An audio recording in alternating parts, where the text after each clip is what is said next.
સુરતમાં સામૂહિક આપઘાતની ઘટના બનતા પોલીસ દોડતી થઈ ગઈ છે। પરપ્રાંતીય યુવાને પત્ની અને પુત્રને ઝેર આપી પોતે ગળાફાંસો ખાઈ આપઘાત કરી લીધો છે। સુરતમાં કરુણાંતિકા સર્જાઈ હતી। સુરતના લીંબાયત વિસ્તારમાં એક જ પરિવારના સામૂહિક આપઘાતને લઈ ચકચાર મચી ગઈ હતી।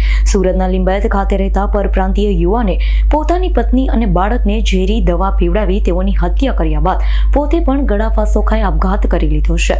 બનાવની જાણ થતાં પોલીસ કાફલો સ્થળ પર દોડી ગયો હતો। લાશનો કબજો લઈ પીએમ અર્થે મોકલી હતી। જો કે કયા કારણોસર સામૂહિક આપઘાત કરાયું છે તે જાણી શકાયું નથી। રૂમ નંબર 56 रुस्तम पार्क गली नंबर 3 लिंबायत आ जग्याए हालમાં એક પરિવારને આત્મહત્યા જેવી વસ્તુ ધ્યાનમાં આવેલ છે।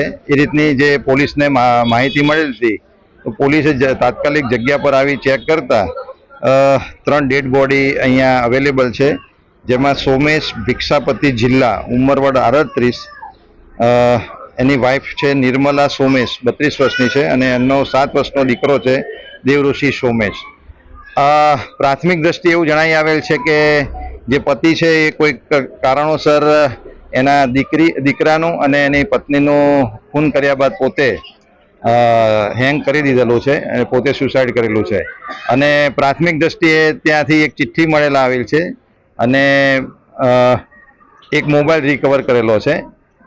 એ મોબાઈલની અંદર એને થોડા વિડીયો ઉતારેલા છે। એ હવે તપાસનો વિષય છે, કારણ કે એને પોતાની જે તેલુગુ લેંગ્વેજ કે પોતાની જે મૂળ ભાષા છે એમાં ઉતારેલા છે।